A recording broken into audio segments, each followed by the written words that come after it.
వాసవి సరోవర్ ఈ project tag line ప్రత్యేకత ఏంటంటే ultra spacious lake view community. అంటే దీంట్లో యాక్చువల్ సైట్ ఏరియా వచ్చి 21 acres అండి. కానీ ఇది లేకుకు పక్కనే ఉండడం వల్ల ఒక 6 acres బఫర్ ల్యాండ్ వదిలిపెట్టడం జరిగింది మేము. అంటే మేము కన్స్ట్రక్షన్ ఓన్లీ 14 acresలోనే చేపట్టాము. So this buffer areas can be converted to green zones where residents can actually make use of it like tot lot కానివ్వండి, లేదంటే గార్డెన్ స్పేస్, ఓపెన్ జిమ్, లేదంటే creche play area we can designate it.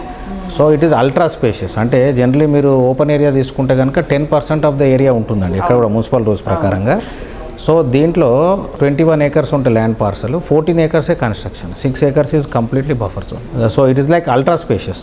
And దాని పక్కనే చిన్న మైసమ్మ చెరువు అని ఉంటుందండి. Under lake adoption scheme మా చైర్మన్ గారు దీని డెవలప్మెంట్ రైట్స్ మేము తీసుకున్నాం మా group under CSR programme. So this lake exactly opposite to our project we're going to develop it like a very good way.